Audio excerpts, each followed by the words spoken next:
Hello students, मैं उम्मीद करता हूं कि आप से लोग अच्छे होंगे। आज मैं आपको सबसे पहले 15 अगस्त की शुभकामनाएं देना चाहता हूं। ठीक है, जैसे कि कल यानी 14 अगस्त को बिहार कर्मचारी चयन आयोग द्वारा सेकेंड इंटर स्तरीय परीक्षा से संबंधित एक महत्वपूर्ण सूचना प्रकाशित की गई थी कि परीक्षाएँ जो होगी सेकेंड इंटर स्तरीय लेवल पीटी की वो कंप्यूटर बेस्ड यानी ऑनलाइन होगी। तो एक महत्वपूर्ण खबर है। तो इससे अब स्पष्ट हो गई है कि ना सिर्फ सेकेंड इंटर स्तरीय प्रतियोगिता परीक्षा ऑनलाइन होगी जब बल्कि बिहार कर्मचारी चयन आयोग द्वारा जो आने वाले समय में CGL 4 की वैकेंसी आने वाली है या बिहार SSC द्वारा ग्रुप डी की जो वैकेंसी जो आने वाली है, ये सब परीक्षाएं जो होगी वो ऑनलाइन होगी। ठीक है, तो एक महत्वपूर्ण खबर है।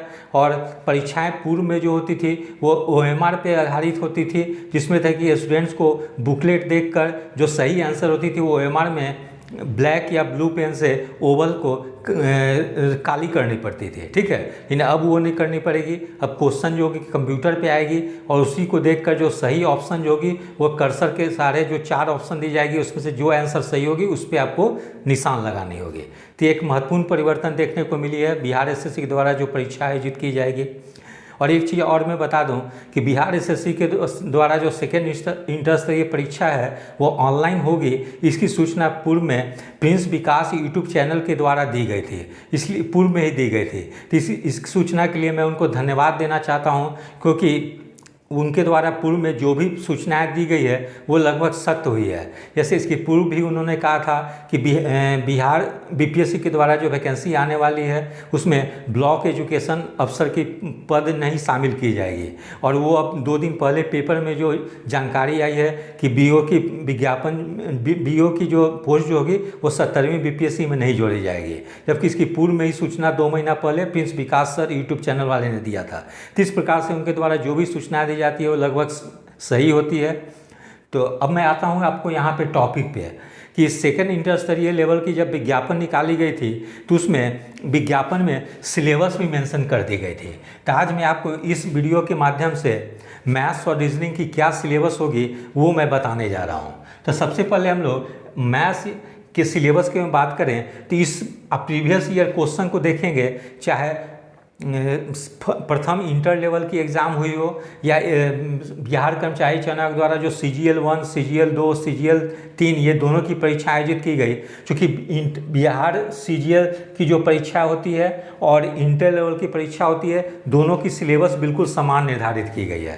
ठीक है, इसलिए जो पैटर्न पे प्रश्न CGL में पूछी गई है पूर्व में, वैसी पैटर्न पे इस बार भी सेकेंड इंटर लेवल में प्रश्न पूछे जाने की संभावना है। ठीक है, तो आप लोग क्या करेंगे कि एक बार आप लोग सिलेबस जो मैं बता रहा हूँ इसको तो ध्यान से देख ही लेंगे।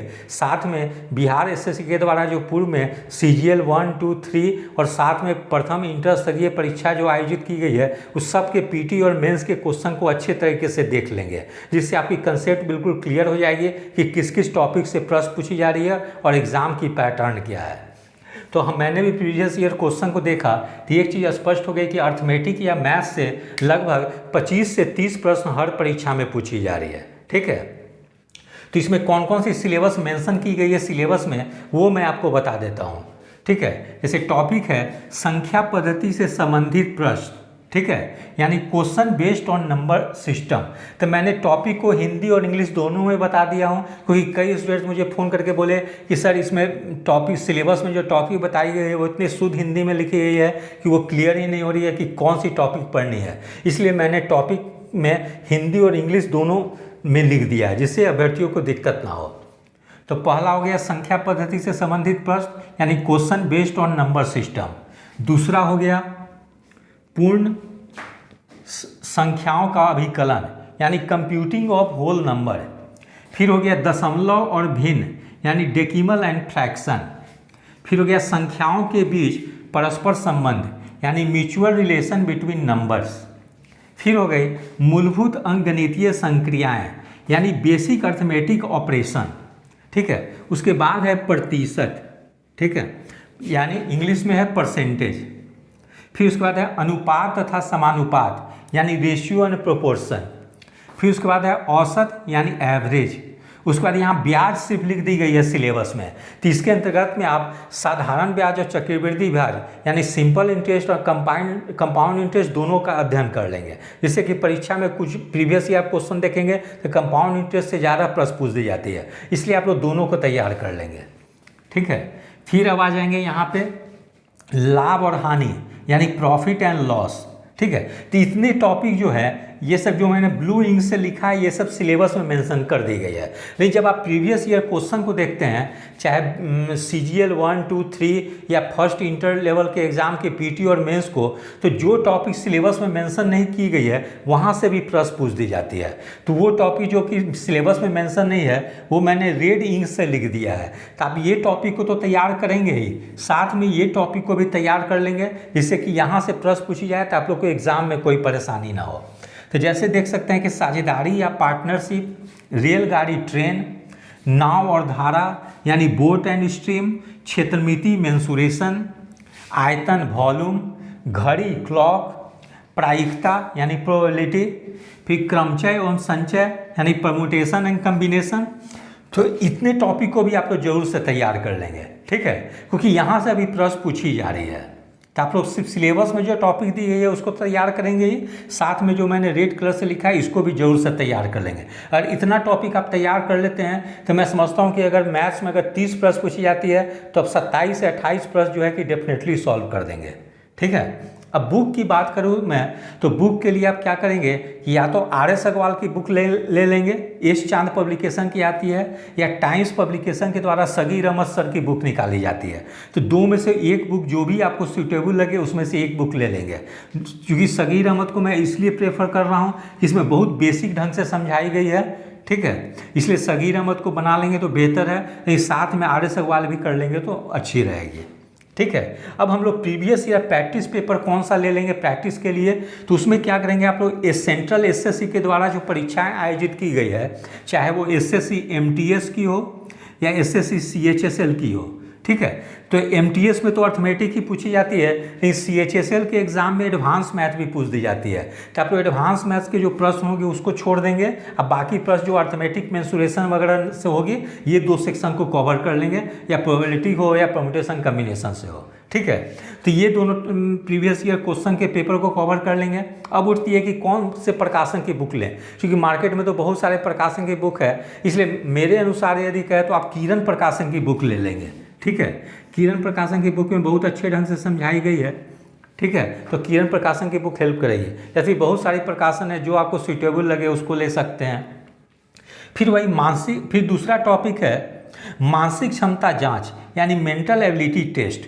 तो प्रीवियस ईयर क्वेश्चन को देखते हैं हम लोग तो स्पष्ट हो जाती है कि इससे 45 से 50 प्रश्न जो है कि हर बार पूछी जाती है। ठीक है, और ये काफ़ी आसान टॉपिक है, इसमें थोड़ी सी आप मेहनत करेंगे तो मैं समझता हूँ कि अगर 50 प्रश्न पूछी जाती है तो उसमें से 45 प्रश्न आप इजली कर लेंगे। तो ये टॉपिक काफ़ी स्कोरिंग है। तो इसमें से सिलेबस में कौन कौन सी टॉपिक मेंशन की गई है वो मैं आपको बता दूँ। जैसे इसमें शाब्दिक एवं गैर शाब्दिक दोनों प्रकार के प्रश्न पूछे जा सकते हैं। ठीक है, यानी in this both types of questions like verbal and non verbal can be asked.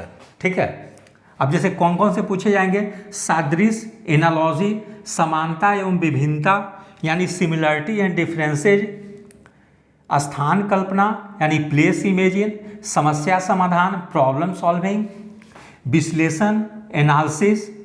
ठीक है, विश्लेषण एनालिसिस, संबंध अवधारणा, रिलेशन कंसेप्ट या ब्लड रिलेशन, अंगणितीय तर्क शक्ति अर्थमेटिक रीजनिंग, या अंगणितीय संख्या श्रृंखला यानी अर्थमेटिक नंबर सीरीज। उसके अलावा कूट लेखन एवं कूट व्याख्या यानी कोडिंग डिकोडिंग। तो इतने टॉपिक को तो आप लोग जरूर से तैयार कर लेंगे। उसके अलावा जो है आप प्रीवियस ईयर क्वेश्चन को देखेंगे तो कुछ जो है कि जो टॉपिक नहीं दी गई है वहाँ से भी प्रश्न पूछ दी जाती है। तो जैसे हम लोग देखेंगे कि क्वेश्चन बेस्ड ऑन अल्फ़ाबेट, जिसमें से 4 ऑप्शन दे देती है और एक निकालनी रहती है, तो अल्फ़ाबेट पर आधारित प्रश्न पूछ दी जाती है, उसको तैयार कर लेंगे। साथ में दिशा या डायरेक्शन को भी तैयार कर लेंगे, यहाँ से भी प्रश्न हो सकता है पूछ दी जाए, क्योंकि प्रॉब्लम सॉल्विंग तो दी गई थी। फिर पासा या डायस से संबंधित प्रश्न को तैयार कर लेंगे। ठीक है, फिर जैसे मिरर इमेज या पेपर फोल्डिंग को भी तैयार कर लेंगे। ठीक है। तो ये सब टॉपिक को तैयार कर लेंगे, जो मैंने रेड कलर से दिया है वो सिलेबस में नहीं है, ये उसको भी तैयार कर लेंगे कि यदि एग्जाम में पूछ दी जाए तो आप उसको सॉल्व कर दें। अब बुक कौन सी आप लोग को हेल्पफुल होगी, तो इस रीजनिंग में 2 बुक, ऐसे बहुत सारी बुक आती है, लेकिन मेरे अनुसार 2 बुक जो है काफ़ी अच्छी है। जैसे एक बुक अजय चौहान की है और दूसरी है सगीर अहमद सर की है। तो 2 में से जो भी बुक अच्छा लगे उसको आप बना सकते हैं, लेकिन मेरे अनुसार क्या है तो आप सगीर अहमद सर की बुक को सॉल्व करेंगे। इसमें बहुत बेसिक से बताई गई है, इस बुक को आप पढ़ेंगे तो आपका कंसेप्ट बिल्कुल क्लियर हो जाएगी। इसलिए मेरे अनुसार टाइम्स प्रकाशन के द्वारा सगीर अहमद की बुक निकाली जाती है, इसको आप लोग बना लेंगे। तो जब कंसेप्ट क्लियर हो जाएगी आपकी इस टॉपिक पे, तब आप क्या करेंगे, प्रीवियस ईयर प्रैक्टिस सेट बनाएंगे। तो प्रीवियस ईयर प्रैक्टिस पेपर में आप लोग क्या करेंगे, सेंट्रल एसएससी की जो सीपीओ की परीक्षा होती है, इसमें 50 प्रश्न रीजनिंग से पूछी जाती है, इसके 10 से 15 साल के क्वेश्चन को लेकर सॉल्व कर लेंगे। उसके अलावा सीएचएसएल में तो 25 ही प्रश्न पूछी जाती है, तो 2 एग्जाम के क्वेश्चन को मिला देंगे तो 50 क्वेश्चन हो जाएगी। तो वैसे करके सीएचएसएल के क्वेश्चन को सॉल्व कर लेंगे, साथ में एमटीएस के प्रश्न को सॉल्व कर लेंगे। तो मैं समझता हूँ कि यदि आप इतना एग्जाम के क्वेश्चन को सॉल्व कर लेते हैं तो 50 में से मैं समझता हूं कि आप 45 प्लस क्वेश्चन को निश्चित रूप से सॉल्व कर देंगे, क्योंकि ये काफ़ी स्कोरिंग है, इसमें आप थोड़ा सा मेहनत करके काफ़ी बेहतर प्रदर्शन कर सकते हैं। ठीक है।